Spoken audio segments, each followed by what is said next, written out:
Doctor plus நேயர்களுக்கு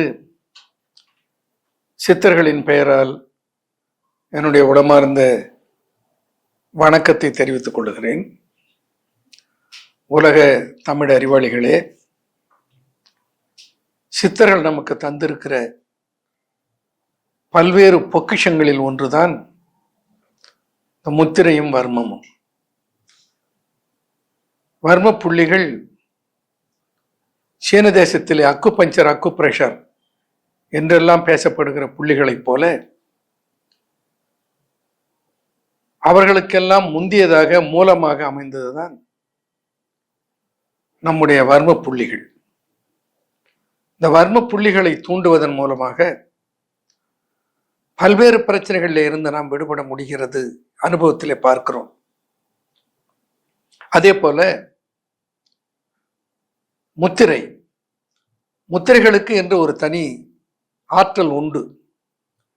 ஆனால் முத்திரைகளே அந்த சொல்லப்பட்ட நேரம், ஒரு முத்திரைக்கு இவ்வளவு நேரம் என்று இருக்கிறது. இது 2 கைகளினாலும் செய்யப்பட வேண்டுமா, ஒரு விரலால் செய்யப்பட வேண்டுமா, ஒரு கையால் செய்யப்பட வேண்டுமா என்றெல்லாம் அதில் நுணுக்கம் இருக்கின்றன. இந்த முத்திரைகளை முழுமையாக கையாளுவதன் மூலமாகவும் பல பிரச்சனைகளில் இருந்து நாம் விடுபட முடியும் என்பதை அனுபவத்திலே பார்க்கிறோம். இன்றைக்கு ஒரு பூதாகார பிரச்சனையாக பல இளம் தம்பதியர்களுடைய விவாகரத்துக்கு கூட காரணமாக இருக்கிற ஆண்மை சரிவு பிரச்சனை என்பது பெருகிக்கொண்டே இருக்கிறது. ஒரு காலத்தில் அந்த உடல் உறவினுடைய தன்மையை பற்றி தெரியாத மக்கள் இருந்தபோது இவ்வளவுதான் இந்த தாம்பத்திய சுகம் என்று எண்ணி அதை பற்றி வேறு சிந்தனையே இல்லாமல் குழந்தைகளை பெற்றுக்கொண்டு பெண்கள் வாழ்ந்திருக்கிறார்கள். இந்த விந்து முந்துதல் என்று ஒரு பிரச்சனை உண்டு. ஆண்மை எழுச்சி சரிவு என்று ஒரு பிரச்சனை உண்டு. ஆண்மை என்பது நல்ல எழுச்சியும் நல்ல விரைப்புத்தன்மையும் உடைய ஆண் உறுப்பை பெற்றிருப்பதுதான் ஆண்மையினுடைய அடையாளமாக இருக்கும். அதை பெறுவதற்கு, அதை தூண்டுவதற்கு பல முத்திரைகள் இருக்கின்றன. முத்திரை விஞ்ஞானத்தில் 2 முத்திரைகளை ஆண்மை சிறப்புக்கு மூலகாரணமான முத்திரைகளாக சொல்லுவார்கள். ஒரு முத்திரை குண்டலி முத்திரை, இன்னொரு முத்திரை லிங்க முத்திரை. இந்த 2 முத்திரைகளும் ஆண்மை மேம்பாட்டுக்கு, ஆண்மை பலத்துக்கு உதவுகிற முத்திரைகள். இந்த லிங்க முத்திரை என்பதை எப்படி செய்ய வேண்டும் என்பதை பார்க்கலாம். முதல்ல நம்முடைய 2 கைகளுடைய விரல்களை கோர்த்து கொள்ள வேண்டும். அப்படி கோர்க்கிற போது இடது கை கட்டை விரல் வலது கை கட்டை விரலுக்கும் சுட்டு விரலுக்கும் நடுவில் வரும்படியாக இருக்க வேண்டும். இப்படி பிடித்தால் இங்க பாருங்க, இந்த இடது கை கட்டை விரல் விரைப்பாக நடுவில் மேலே தெரிகிறது. இப்படி இருக்குமானால் இதற்கு லிங்க முத்திரை என்று பெயர். இதற்கு பெயர் லிங்க முத்திரை. இந்த வடிவம் எப்படி இருக்கிறது பாருங்க, லிங்கம் போல இருக்கிறது, லிங்க முத்திரை. இந்த லிங்க முத்திரையை கவனமாக பாவிக்க வேண்டும். ஒன்று, இடது கை விரல் கட்டை விரல் தான் வெளியில நீள வேண்டும். வலது கை கட்டை விரலும் ஆட்காட்டி விரலும் இடது கை கட்டை விரலை இப்படி பற்றி இருக்க வேண்டும். பாருங்க, இப்படி பற்றி இருக்க வேண்டும். இப்படி செய்கிற இந்த முத்திரைக்கு லிங்க முத்திரை என்று பெயர். இந்த முத்திரையை 15 நிமிடத்திலிருந்து 20 நிமிட நேரம் பாவிப்பது சிறந்தது. குறைந்தது 15 நிமிட நேரமாவது இதை பாவிக்க வேண்டும். அடுத்தது குண்டலி முத்திரை. குண்டலி முத்திரை என்பது அதுவும் 2 கைகளாலும் செய்யப்படுகிற முத்திரை. முதல்ல இடது கையை இந்த முஷ்டியாக இப்படி அமைத்துக் கொள்ள வேண்டும், இப்படி பிடித்துக் கொள்ள வேண்டும். வலது கை சுட்டு விரலை அல்லது ஆட்காட்டி விரலை இந்த சுண்டு விரலில் இருந்து இப்படி உள்ளே சொருகி இந்த கட்டை விரலால், இடது கை கட்டை விரலால் இந்த வலது கை உள்ளே நுழைந்து வந்திருக்கிற ஆட்காட்டி விரலை இப்படி மூடி பிடித்து கொள்ள வேண்டும். அப்படி பிடித்து இருக்கிற போது ரொம்ப அழுத்தக்கூடாது, லகுவாக இதமாக பிடித்துக் கொள்ள வேண்டும். இப்படி பிடித்து செய்கிற இந்த முத்திரைக்கு குண்டலி முத்திரை என்று பெயர். இந்த முத்திரையும் 15 நிமிட நேரம் செய்ய வேண்டும். ஒரு நாளைக்கு ஒரு முறை செய்தால் போதும், 2 முறை செய்வதும் சிறந்ததுதான். 15 நிமிடம் லிங்க முத்திரைக்கு 15 நிமிடம், குண்டலி முத்திரைக்கு 15 நிமிடம் செலவு செய்ய வேண்டியிருக்கும். வர்ம புள்ளிகள் என்று எடுத்துக்கொண்டால் பல வர்ம புள்ளிகள் ஆண்மையை மேலடி செய்கிற வர்ம புள்ளிகளாக இருக்கின்றன. அந்த வர்ம ஆசானிடத்திலே முறையாக சென்று நீங்கள் தெரிந்து கொள்வதுதான் நல்லது. இருந்தாலும் இந்த ஆண்மை எழுச்சியோடும் ஆண்மை மேம்பாட்டுக்கு துணையாக இருப்பதாக இருக்கிற முத்திரைகளை சிலவற்றை நான் சொல்லுகிறேன்.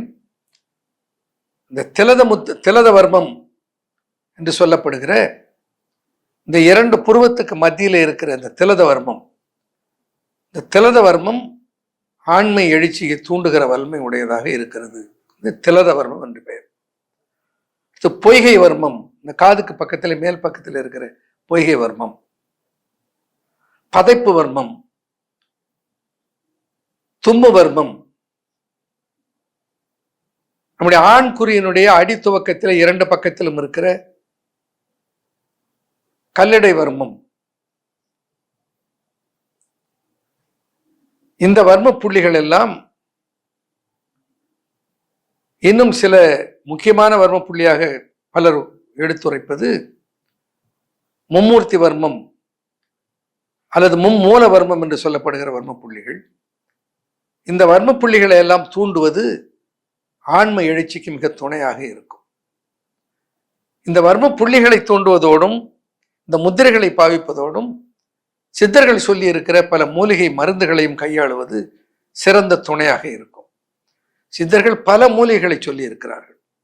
தளிநன் முருங்கை, தழை தூதுனம் பசலை, பாலில் அருகீரையும் நெய் வார்த்து உண்ணில், ஆழியன விஞ்சுவார் போகத்தில், வீம்புரைத்த பெண்கள் எல்லாம் கெஞ்சுவார் பின்வாங்கி கேள் என்று மிக அற்புதமாக ஒரு பாடலை தேரையர் வகுத்திருப்பார். இந்த 4 கீரைகள் ஆண்மையை மேம்படுத்துகிற 4 கீரைகள், அதுபோல பல மூலிகைகள், பல தாது உப்புக்கள், பல ரெசின்ஸ் என்று சொல்லுகிற கம், இவைகள் எல்லாம் ஆண்மையை மேம்படுத்துகின்றன என்பதனால மிகுந்த ஆராய்ச்சிக்கு பிறகு நான் ஒரு மருந்தை உருவாக்கினேன். அதற்கு மகள் என்று பெயர் சூட்டினேன். ஏன் அப்படி பெயர் வைத்தேன் என்றால், அது புழக்கத்தில் இருக்கிற போது வெளியில் தெரியாமல் புழங்க வேண்டும். ஒரு இல்லத்திலே ஒரு 45-50 வயதிலே இருக்கிற தந்தை, அவருக்கு இன்னும் தாம்பத்தியத்திலே நாட்டம் இருக்கிறது, தேவை என்கின்ற உணர்வு இருக்கிறது. ஆனால் அந்த வீட்டிலே ஒரு மகள் இருக்கிறாள். அவள் பருவமடைந்த பெண்ணாக இருந்தால் தந்தை வாங்கி வந்து வைத்துக்கொண்டு ஒரு மதனகான லேகியம் அல்ல சிட்டுக்குருவி லேகியம் என்று சாப்பிட்டால் அந்த பெண் என்ன நினைப்பாள்? ஆகையினால் அது தெரியக்கூடாது என்பதற்காக அதை மகள் என்று பெயர் வைத்தேன். அது மதன காம லேகியம் என்பதனுடைய சுருக்கம்தான் மகள். அதிலே இருக்கிற மூலப்பொருள்கள் அனைத்தும் இந்த முருங்கை விதை, தூதுவளையினுடைய பூ, புட்டி உண்டாம் தாதுவுமாம் பொங்கு அழகோடு ஆற்றல் உறும், முட்ட நரைத்து முதிர்ந்தவனை, எப்படி சொல்றார் பாருங்க, முட்ட நரைத்து முதிர்ந்தவனை கட்டழகு மாதுளத்தில் நீங்காது வைத்திடவும் எண்ணம் முற்றால்.